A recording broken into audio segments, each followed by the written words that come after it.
வணக்கம் அன்பு நண்பர்களே, மீண்டும் சந்திப்பதில் மகிழ்ச்சி. மக்களவைத் தேர்தல் பிரச்சாரம் முடிஞ்சதுக்கப்புறமா தமிழ்நாட்டிலேருந்து நேரடியாக கேரளாவுக்கும் கர்நாடகாவுக்கும் போய் பிரச்சாரம் பண்ணார் திரு அண்ணாமலை அவர்கள். அங்கே போனதே சில பேர் இங்கே விமர்சனம் பண்ண ஆரம்பிச்சிட்டாங்க. இங்கே பெருசாக கழட்டி முடிச்சிட்டாரா, இங்கேருந்து கேரளா போய் பிரச்சாரம் பண்ணுறாரு, கர்நாடகாவில் போய் பிரச்சாரம் பண்ணுறாரு அப்படின்னு சொல்லி விமர்சனங்கள். முதல்ல இங்கே ஜெயிக்க சொல்லுங்கள், முதல்ல ஒரு கவுன்சிலராக ஜெயிக்க சொல்லுங்கள் அப்படிங்கிற மாதிரிலாம் சொல்கிறாங்க. உண்மையிலே என்ன அப்படின்னா, இவங்களுக்கு அண்ணாமலை மேலே இருக்கக்கூடிய எரிச்சலுக்கான காரணம் என்ன? அவருடைய வளர்ச்சி. அதுவும் தமிழ்நாட்டில் மட்டும் இல்லாமல் ஒட்டுமொத்த இந்தியாவிலையும் அண்ணாமலை அப்படிங்கிற பேர் போய் சேர்ந்துருக்கு. அவர் என்ன பண்ணுறாரு, என்ன பேசுகிறாருன்னு எல்லாரும் தொடர்ந்து கவனிக்கிறாங்க. இன்னும் சொல்லப்போனால் தமிழ்நாட்டில் நம்ம ஒரு முதல்வர் வேட்பாளர் அப்படின்னு சொல்லிகிட்டு இருக்கோம். அதுவே நிறைய பேர் சொல்கிறதே இல்லை. ஈவன் அண்ணாமலையுடைய ஃபாலோயர்ஸ் கூட அதுக்குள்ளே இப்படிங்க அவரை போய் முதல்வர் வேட்பாளர்னு சொல்கிறது, ஏற்கனவே இவனுங்கெல்லாம் கண்ணாப்பினான்னு பேசிகிட்டு இருக்கிறாங்க அப்படிங்கிற மாதிரி நம்ம ஒரு சங்கடப்பட்டுட்டு இருந்தாலும் அவர் வரணுங்க அப்படிங்கிற மாதிரி தான் பேசிகிட்டு இருக்கோம். ஆனால் நார்த் இந்தியாவில் இருக்கிறவங்க இல்லை மற்ற மாநிலங்களில் இருக்கிறவங்கலாம் அவர் என்ன சொல்கிறாங்க தெரியுங்களா? ஃப்யூச்சர் பிஎம் ஆஃப் இந்தியா, அவர் 100% கண்டிப்பாக பிரைம் மினிஸ்டர் ஆவாருங்க அப்படின்னு சொல்கிறாங்க. அவர் பிரைம் மினிஸ்டர் கேண்டிடேட்டுங்க. உங்களுக்கு நான் சொல்கிறதுல நம்பிக்கை இல்லைன்னா அண்ணாமலை ஆங்கிலத்தில் பேசின ஏதோ ஒரு வீடியோவை எடுத்து ஏதோ ஒரு யூடியூப் சேனலில் அப்லோட் பண்ண அந்த கமெண்ட்ஸை போய் படித்து பாருங்கள். நான் சொல்கிறது உங்களுக்கே புரியும்.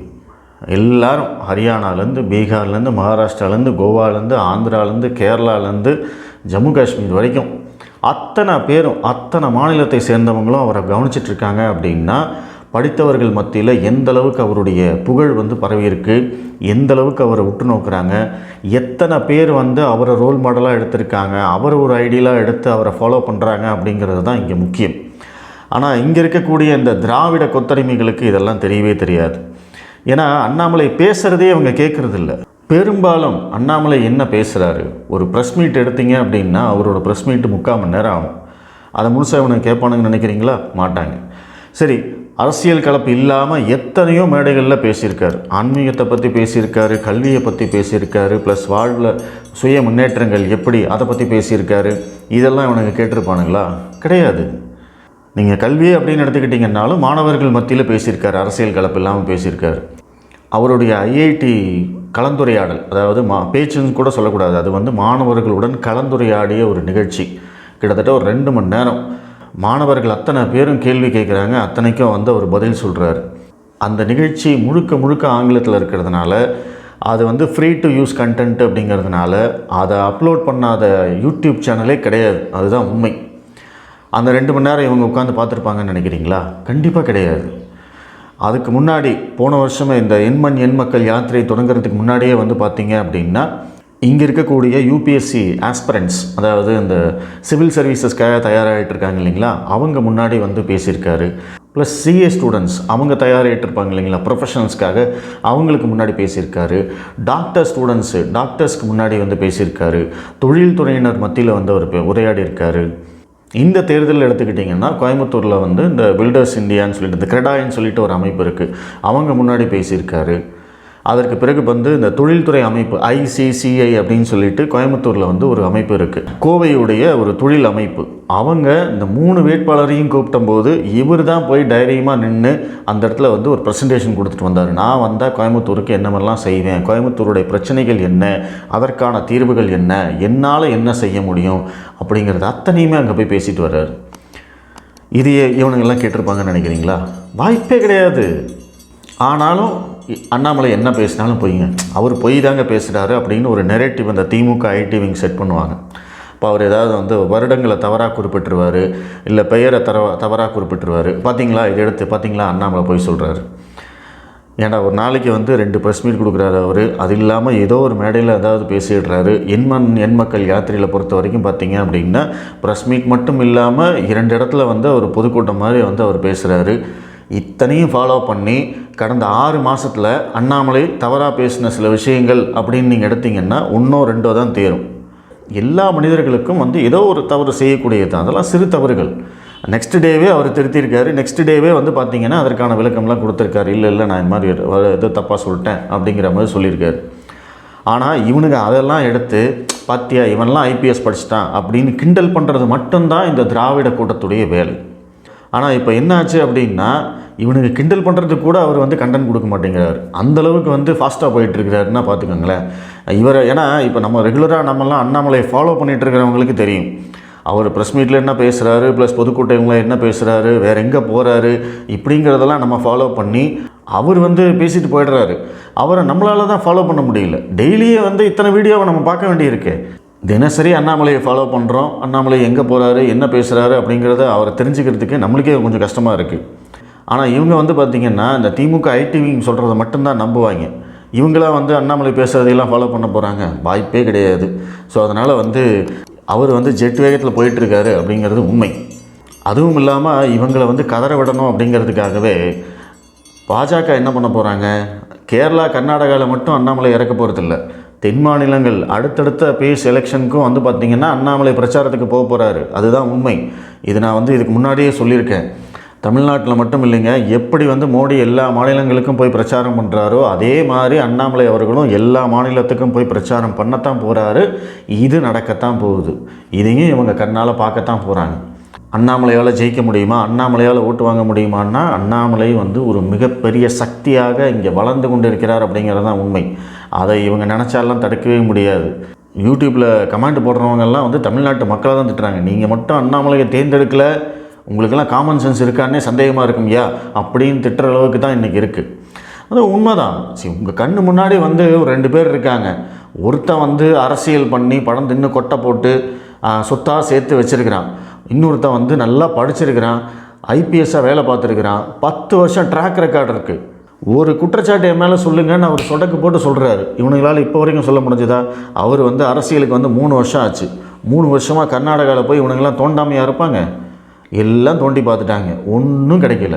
அப்போ வந்து ஒரு ப்ரூவன் ட்ராக் ரெக்கார்டு இருக்கிற ஒரு நபர், நல்லா படித்தவர், அத்தனை விஷயத்தையும் பற்றி புள்ளி விவரத்தோடு பேசக்கூடியவர், திறமையானவர் அப்படிங்கிற போது அவருக்கு வாய்ப்பு கொடுக்காம இவனுக்கு கொடுக்குற 5-10க்காக இவனுக்கு போய் ஓட்டு போட்டால் அப்புறம் வெளி மாநிலத்தில் இருக்கிறவனெல்லாம் நம்மளை பார்த்து காரி துப்பாமல் என்ன பண்ணுவான்?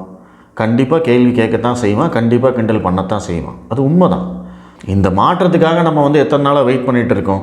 நான் எவ்வளோ வேணாலும் சேலஞ்ச் பண்ணுறேன். இன்றைக்கி வந்து திமுகவை ஆதரிக்கிறவங்களாகட்டும், இல்லை அதிமுகவை ஆதரிக்கிறவங்களாகட்டும், அத்தனை பேருமே ஒரு காலத்தில் வந்து இவங்க இல்லாமல் வேறு யாராவது வரணும்ப்பா, நல்லா படித்த இளைஞர்கள் வரணும்ப்பா, நேர்மையான ஆள் அரசியலுக்கு வரணும்ப்பா அப்படின்னு சொன்னவங்க தானே. அப்படி இருக்கிற போது இன்றைக்கி அந்த மாதிரியான ஒரு ஆள் வந்து நின்னதுக்கப்புறமா அதெல்லாம் நாங்கள் ஒத்துக்க முடியாது, அவர் பாஜகவில் இருக்கார் அப்படின்னு சொல்கிறாங்க. சரி, திமுகவில் இருந்து உதயநிதி வாழ்க, இன்பநிதி வாழ்க, ஸ்டாலின் வாழ்க அப்படின்னு சொல்லியிருந்தா நீங்கள் அண்ணாமலைக்கு ஓட்டு போட்டிருப்பீங்களா? இல்லை அதிமுகவில் போயிட்டு வந்து அண்ணன் எடப்பாடி பழனிசாமி அவர்களேன்னு சொல்லியிருந்தால் நீங்கள் ஓட்டு போட்டிருப்பீங்களா? அங்கேயும் இதே மாதிரி படித்தவங்க இருக்காங்க. அங்கேயும் வந்து அந்த பிடிஆர் பழனிவேல் தியாகராஜன் ஒருத்தர் இருக்கார். அவரும் நல்லா படித்தவர் தான். அவருக்கும் நல்ல விஷயம் தெரியும், நல்ல கவர்னன்ஸ் பண்ணக்கூடியவர் தான். அவருடைய நிலைமை என்ன இருக்குது? அவர் என்ன பேசினாலும் கடைசியில் வந்து ஸ்டாலின் தான் எனக்கு வாழ்க்கை கொடுத்தார் அப்படின்னு தான் இப்போ பேசிகிட்டு இருக்கார். அதுதான் உண்மை. அப்படி பேசினா தான் அங்கே இருக்க முடியும், அதுதான் உண்மை. ஆனால் பாஜகவில் அப்படி கிடையாது. யாரும் வந்து மோடி காலை பிடிச்சிருக்கணும் அப்படிங்கிற அவசியம் கிடையாது, ஜேபி நட்டா காலை பிடிச்சிருக்கணுங்கிற அவசியம் கிடையாது. அதனால தான் அவர் பாஜகவில் போய் இருக்கார். உண்மை என்னென்னா, சுயமரியாதையும் தன்மானமும் இருக்கக்கூடிய யாராக இருந்தாலும் அவங்க அரசியலுக்கு வரணும்னு நினச்சாங்கன்னா அவங்களுக்கு இன்றைக்கி இருக்கிற ஒரே ஆப்ஷன் எதுன்னா பாஜக மட்டும்தான்.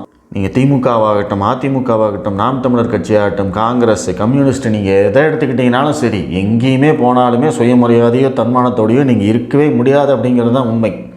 அதுவும் அண்ணாமலை மாதிரி நல்லா படிச்சுட்டு 10 வருஷம் நேர்மையான கொம்பனாக வேலை பார்த்துட்டு இன்றைக்கி நான் அரசியலுக்கு வந்ததுக்கப்புறமா இவங்ககிட்டையெல்லாம் போய் கூட கும்பிடு போட்டு நிற்பாருன்னு நினைக்கிறீங்களா? வாய்ப்பே கிடையாது. அந்த மாதிரி நிற்கக்கூடாது அப்படிங்கிறதுக்காகத்தான் இன்றைக்கி அவர் பிஜேபியில் இருக்கார். அவர் பிஜேபியிலேருந்து இந்த 2.5 வருஷத்தில் அவரை ப்ரூவ் பண்ணதுனால தான் இன்றைக்கி ஒட்டுமொத்த இந்தியாவில் இருக்கக்கூடிய இளைஞர்களும் படித்தவர்களும் அவரை ஃபாலோ பண்ணிகிட்ருக்காங்க.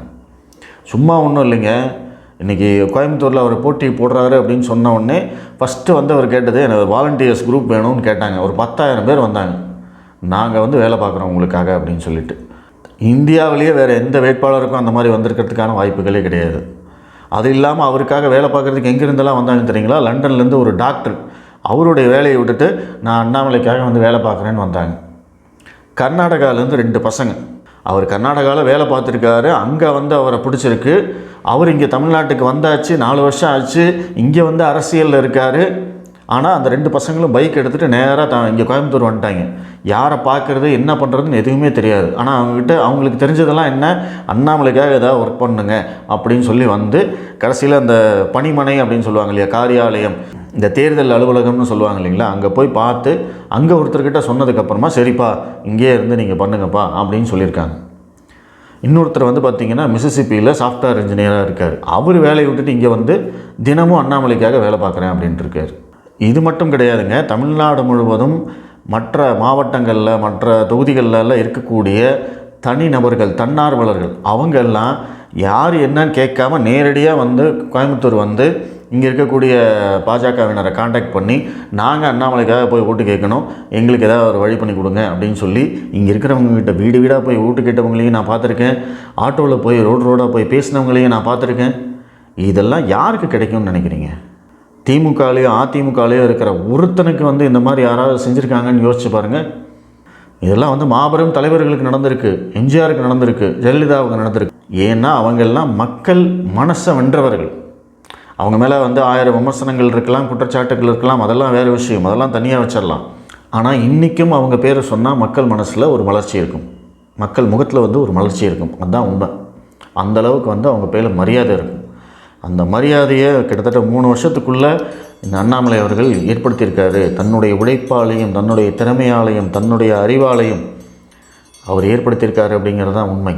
அண்ணாமலை அவர்களுடைய வளர்ச்சியை பார்த்து ரொம்ப நொந்து போன திமுக காரங்களுக்கு வந்து பார்த்திங்க அப்படின்னா, எரியதடி மாலா அந்த ஃபேனை போடு அப்படின்னு முதல்வர் ஸ்டாலின் அவர்கள் பேசினார் இல்லையா, அந்த வீடியோவை ரிப்பீட் மோடில் பார்க்கும்படி கேட்டுக்கொள்கிறேன். நன்றி, வணக்கம், ஜெய்ஹிந்த்.